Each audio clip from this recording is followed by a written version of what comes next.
Friends, in the previous class we have also started new chapter constitutional design, and in this chapter we have read about the democratic constitution in South Africa, and after that we have also read struggles against apartheid, but it was not completed. So today we will continue it. Okay.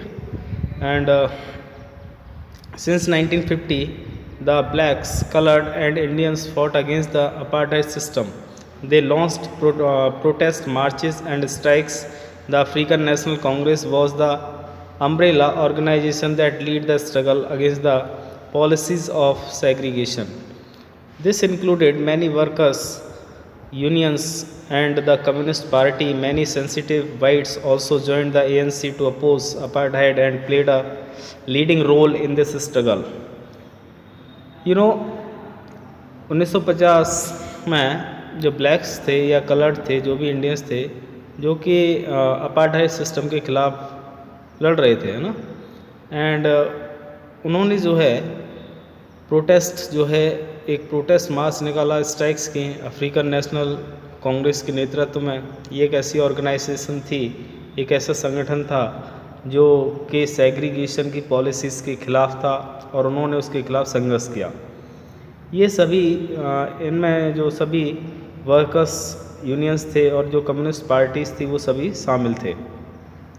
बहुत सारे sensitive whites थे, उन्होंने भी ANC को join किया था और वो सभी जो है अपार्टहाइड के ख़िलाफ़ थे और उन्होंने एक बहुत ही महत्वपूर्ण रोल प्ले किया इस संघर्ष के दौरान। अनेक कंट्रीज़ के अंदर डिनाउंस जो किया गया कि जो अपार्टहाइड है वो ये क्या है, अनजस्ट एंड रेसिस्ट है। So what the white racist government continued to rule by detaining, torturing and killing thousands of black and colored people। लेकिन जो white racist government थी साउथ अफ्रीका के अंदर, उसने अपने शासन को जारी रखा। उसमें उसने लोगों को डिटेन किया, उनको टॉर्चर किया, उनको मारा, हज़ारों लोगों को जो कि ब्लैक या कलर्ड पीपल्स की कम्युनिटी से बिलोंग करते थे। तो कहने का अर्थ ये है कि ये एक बहुत ही बड़ा ये जो है स्ट्रगल था और इस स्ट्रगल को ANC अफ्रीकन नेशनल कांग्रेस के तले जो है एक ऐसा संगठन था जो पूरे साउथ अफ्रीका में इसके मेंबर्स थे। उसमें ऐसा नहीं है कि सिर्फ ब्लैक कम्युनिटीज़ के लोग ही मेंबर हों, ब्लैक्स के अलावा वाइट कम्युनिटीज़ के लोग भी इसके सदस्य बने और उन सब ने मिलकर के जो है वहाँ जो एक रेशियल डिस्क्रिमिनेशन था उसको समाप्त करने का प्रयास किया और वो उसमें लगभग सफल भी हुए। इसको पूरे आंदोलन को जो लीड करने का, जो अगर हम कहें नेतृत्व करने का जो श्रेय जाता है वो जाता है नेल्सन मंडेला को। ठीक है। Now we will read towards a new constitution, नए संविधान की ओर, क्योंकि ये सब कुछ जो स्ट्रगल रहा 1964 से लेकर के करीब 27 वर्ष जो नेल्सन मंडेला ने जेल में बिताए। अगर मैंने जो पिछले सेक्शन में आपको बताया था कि 1964 में उनको अरेस्ट किया गया था 1964 में और उसके बाद उनको 28 वर्षों तक साउथ अफ्रीका में रॉबेन द्वीप पर एक जेल थी, वहाँ पे उनको रखा गया था। तो काफ़ी एक लंबा संघर्ष रहा नेल्सन मंडेला का भी अपने देश में एक रेशियल डिस्क्रिमिनेशन को समाप्त करने के लिए, एक अपार्टहाइड सिस्टम को फिनिश करने के लिए, और वो उसमें लगभग सफल रहे। जैसे हमारे देश में अम्बेडकर ने प्रयास किया ना, अम्बेडकर ने एक सोशल जो सामाजिक जो जाति व्यवस्था थी भारत के अंदर, उसके खिलाफ संघर्ष किया था। हम पिछली कक्षा में 8th में पढ़े हैं, टेम्पल एंट्री मूवमेंट के बारे में पढ़े थे, डॉक्टर अम्बेडकर के बारे में। और डॉक्टर अम्बेडकर को भारतीय संविधान का निर्माता भी कहा जाता है and he was the architect of Indian constitution because he was the chairman of drafting committee and he was against the social discrimination. और वो जो सोशल डिस्क्रिमिनेशन था उसके खिलाफ उन्होंने लड़ाई लड़ी और उसमें सफलता भी उन्होंने हासिल की। इसी प्रकार से साउथ अफ्रीका में जो रेशियल डिस्क्रिमिनेशन था, रेशियल डिस्क्रिमिनेशन के खिलाफ जो है नेल्सन मंडेला ने अपनी लड़ाई लड़ी और 28 वर्षों तक वो जेल में रहे। लेकिन वो जो है वहाँ की जो वाइट जो गवर्नमेंट थी, वाइट रेशियल जो गवर्नमेंट थी, उसके खिलाफ वो लड़े और वो नहीं झुके और उनको जो सपोर्ट मिला ANC के माध्यम से, उसमें जो कलर्ड पीपल्स थे या ब्लैक कम्युनिटीज़ के लोग थे या वाइट कम्युनिटीज़ के जो लोग रेशियल डिस्क्रिमिनेशन के खिलाफ थे, ठीक है, उन सभी का सपोर्ट जो है नेल्सन मंडेला को मिला था। तो नए संविधान की हम चर्चा यहाँ पर करेंगे कि किस प्रकार से साउथ अफ्रीका जो है वो एक नए संविधान की ओर अग्रसर हुआ।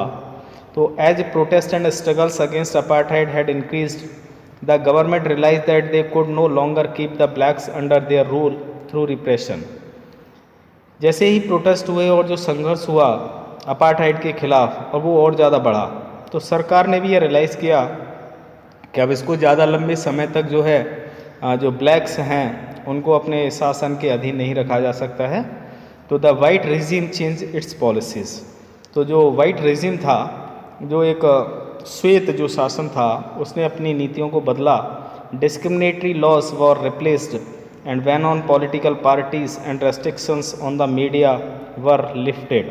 ओके, तो उन्होंने जब अपनी पॉलिसीज़ के अंदर परिवर्तन किए तो उनके जो डिस्क्रिमिनेटरीज जो लॉ थे, जो भेदभाव स्वरूप कानून थे, उनको रिपील्ड किया गया। पॉलिटिकल पार्टीज़ के ऊपर बैन किया गया और उन पर कुछ प्रतिबंध भी लगाए गए। ठीक है। आफ्टर 20 ईयर्स ऑफ इम्प्रिजनमेंट, जैसे मैंने बताया कि 28 वर्षों तक मंडेला जेल में रहे, तो 28 वर्षों की जेल की सज़ा के बाद Nelson Mandela walked out of the jail as a free man. तो जब वो 28 वर्ष की जेल काटने के बाद जब बाहर निकले, finally at the midnight of 26 अप्रैल 1994, अंत में 26 अप्रैल 1994 की मध्य रात्रि को the new national flag of the republic of South Africa was unfurled, marking the newly born democracy in the world. तो 26 अप्रैल 1994 की मध्य रात्रि को एक लोकतांत्रिक गणतंत्र साउथ अफ्रीका का एक राष्ट्रीय ध्वज फहराया और वो इस बात का एक सिंबल था, एक मार्क था, एक विश्व में एक नई डेमोक्रेसी का जन्म हुआ। The apartheid government came to an end, और एक रंगभेद जो सरकार थी उसका अंत हुआ। Paving way for the formation of a multi racial government, उसका जो रास्ता था एक मल्टी रेशियल गवर्नमेंट बनाने का, एक फॉर्म करने का। How did this come about? Let us here Mandela, the first president of this new south Africa, on this extra ordinary transition. तो ये कैसे आया और ये कैसे हुआ ना, प्रश्न ये है। तो हम मंडेला को सुनते हैं, जो नए साउथ अफ्रीका के, नए दक्षिण अफ्रीका के प्रथम राष्ट्रपति बने। तो उन्होंने एक बहुत ही एक एक्स्ट्रा ऑर्डनरी स्पीच जो है उस समय दिया था। तो उन्होंने कहा, historical enemies succeeded in negotiating a peaceful transition from apartheid to democracy, exactly because we were prepared to accept the inherent capacity for goodness in the other. My wish is that South Africans never give up on the belief in goodness, that they cherish that faith in human beings is the cornerstone of our democracy.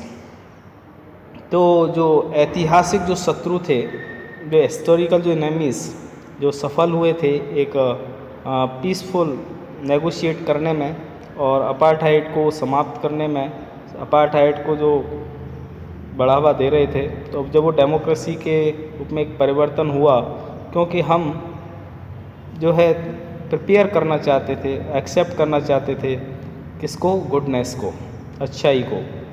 और मेरी इच्छा है कि south Africa कभी भी अपनी अच्छाई के विश्वास को नहीं छोड़ेगा, ऐसा जो है नेल्सन मंडेला का मानना था।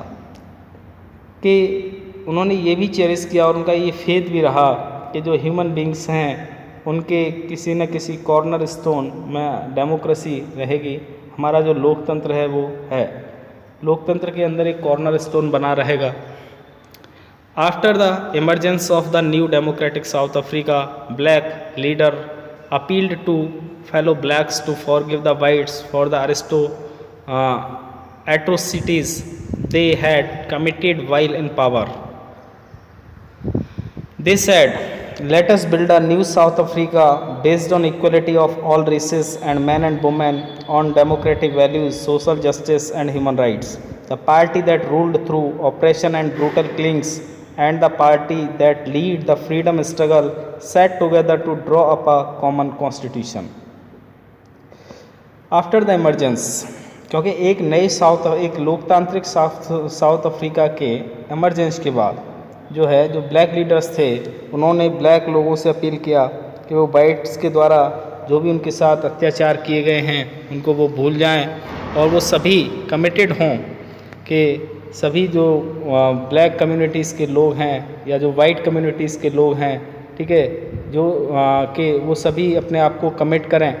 उन्होंने ये भी कहा एक नए साउथ अफ्रीका का हमें निर्माण करना है और वो समानता के आधार पर सभी रंगों के, सभी महिला पुरुष और एक लोकतांत्रिक मूल्यों के आधार पर सामाजिक न्याय और लोग ह्यूमन राइट्स, मानव अधिकारों के बेसिस पर।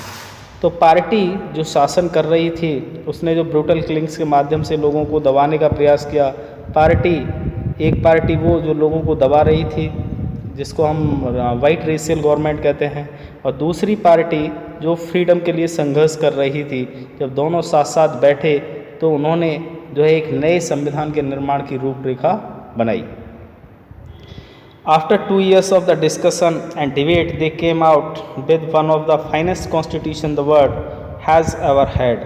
The constitution gave to its citizen the most extensive right available in my country. Together they decided that in the search for a solution to the problems, nobody should be excluded, no one should be treated as a demon. They agreed that everybody should become part of the solution, whatever they might have done or represented in the past. The preamble to the South African Constitution, and you can see on page number 28, sum ups this spirit. 2 वर्षों के बहस के बाद और debates के बाद, discussions के बाद जो परिणाम निकला, एक अच्छा जो है एक संविधान विश्व में सामने आया।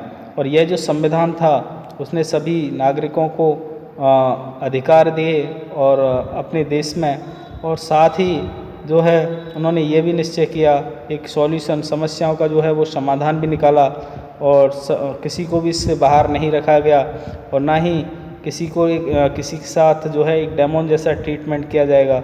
और सभी ने सहमति उस पर जाहिर की और बाद में उसका जो है अगर हम देखें वो सभी सहमत हुए, प्रत्येक के लिए उसमें समाधान निकाला गया।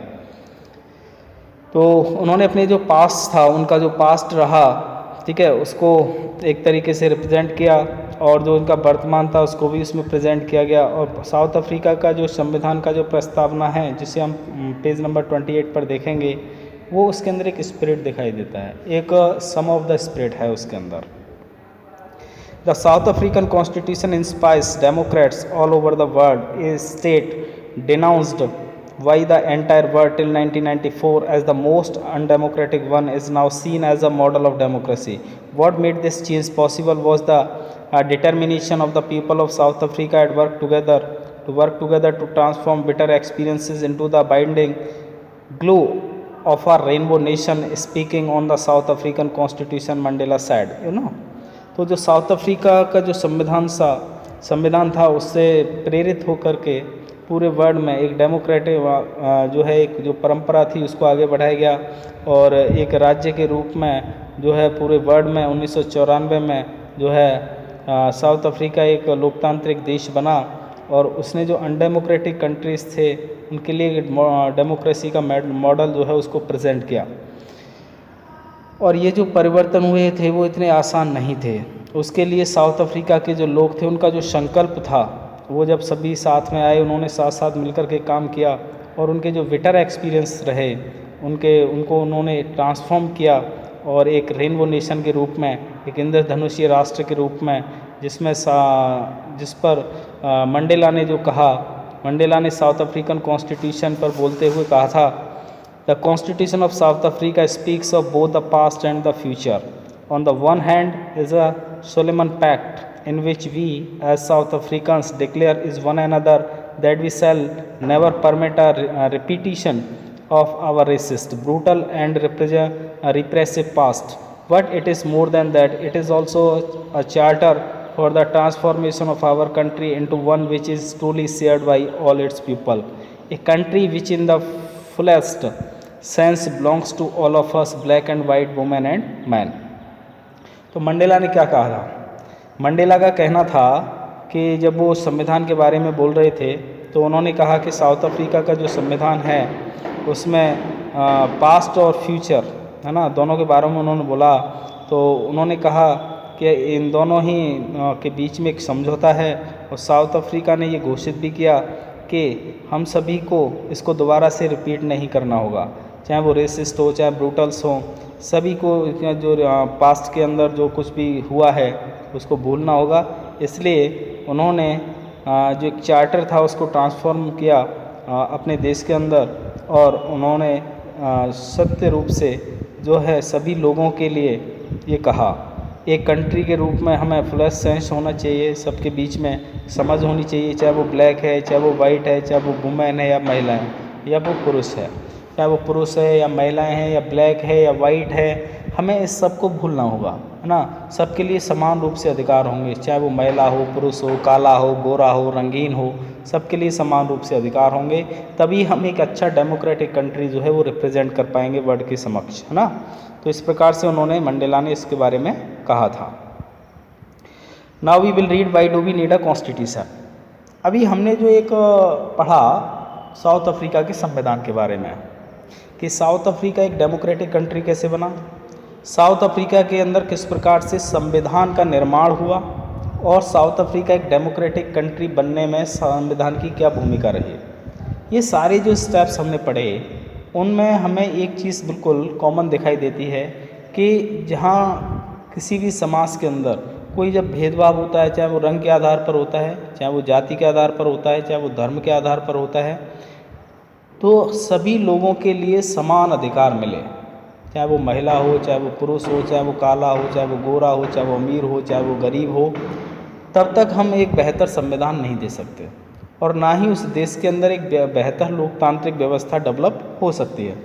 तो प्रश्न अब ये उठता है कि संविधान की आवश्यकता क्यों होती है ना, संविधान की नीड क्यों है।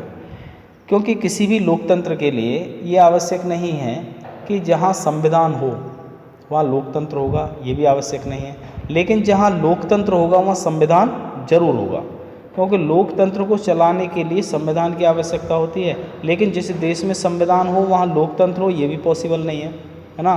लेकिन लोकतंत्र होगा तो संविधान जरूर होगा। The South African example is a good way to understand why we need a constitution and what do constitution do, and the oppressors and the oppressed in this new democracy were planning to live together as equals. It was not going to be easy for them to trust each other. They had their fears, they wanted to safeguard their interest. The black majority was keen to ensure that the democratic principles of majority rule was not compromised. They wanted substantial social and economic rights. The white minority was keen to protect its privilege and property. South Africa का जो उदाहरण है वो एक बहुत ही अच्छा तरीका है समझने का कि हमें संविधान की क्यों आवश्यकता है और संविधान क्या करता है। तो जो ऑपरेसर्स होते हैं, जिसको दबाया जाता है या दबाए गए जो लोग होते हैं, नए लोकतंत्र के अंदर उनके लिए प्लानिंग किया गया था। जब वो साथ साथ बैठे, सबके लिए समान रूप से व्यवहार किया गया, और ये कुछ आसान काम नहीं रहा होगा, क्योंकि एक दूसरे के बीच में विश्वास पैदा करना। जहाँ पर मान लीजिए एक पक्ष ने या एक कम्युनिटी ने एक दूसरी कम्युनिटी को ऑप्रेस किया या उसको दबाया, किसी भी तरीके से उसके साथ अत्याचार किए, जब वो दोनों लोग मिलकर के साथ में बैठे साउथ अफ्रीका के अंदर और दोनों ने मिलकर के अपने लिए एक बेहतर संविधान का निर्माण किया, तो वे सभी जो है डरे हुए थे, है ना। वे चाहते थे क्योंकि सबका अपना इंटरेस्ट था, है ना। तो ब्लैक जो मेजॉरिटी थी उन्होंने ये भी इंश्योर किया कि जो लोकतांत्रिक जो सिद्धांत हैं मेजॉरिटी रूल में, उनके साथ कोई भी कंप्रोमाइज़ नहीं होगा, ठीक है। और वे चाहते थे कि सामाजिक और आर्थिक जो अधिकार है ना, वो भी रहें, और जो वाइट माइनॉरिटी है उनको भी प्रोटेक्ट किया गया, उनके जो अधिकार थे, उनकी जो संपत्तियां थी, उनको भी कैसे सुरक्षित रखा जाए। तो इन सभी विषय के ऊपर चर्चाएं हुई, ठीक है, सभी डिस्कशंस हुए, क्योंकि पहले से जो वाइट जो कम्युनिटी थी वहाँ पर शासन कर रही थी। जब ब्लैक कम्युनिटी पावर में आएगी, क्योंकि ब्लैक कम्युनिटी जो थी वो मेजॉरिटी कम्युनिटी थी, जहाँ पर मेजॉरिटी जो कम्युनिटी होती है अगर वो पावर में आ जाती है तो वो माइनॉरिटी को क्या करती है, एक तरीके से उसको टारगेट नहीं करे। तो एक ऐसी संवैधानिक व्यवस्था हो जहाँ पर दोनों के हितों का ख्याल रखा जाए। अगर वाइट माइनॉरिटी अगर पावर में आएगी तो ब्लैक मेजॉरिटी के लोगों का भी जो है वहाँ पर अस्तित्व बना रहे। इसी प्रकार से अगर ब्लैक मेजॉरिटी पावर में आए तो वाइट माइनॉरिटी का भी अधिकार क्षेत्र बना रहे। तो इस प्रकार से हम एक बेहतर संविधान का निर्माण कर पाएंगे। तो साउथ अफ्रीका जो है एक बहुत ही अच्छा उदाहरण है, एक बहुत ही अच्छा एग्जाम्पल है इस बात का कि वहाँ पर जो है वाइट माइनॉरिटी जो पहले से वहाँ शासन कर रही थी उसके भी हितों का ख्याल रखा गया, और ब्लैक मेजॉरिटी जो पावर में अब आई उसके भी हितों को ध्यान में रखते हुए एक नए संविधान का जो है निर्माण जो है वहाँ पर किया गया था। ठीक है, तो ये सब कुछ जो है साउथ अफ्रीका में हुआ था आफ्टर लॉन्ग नेगोशिएशंस, है ना। But in the next video we will complete this topic. Okay.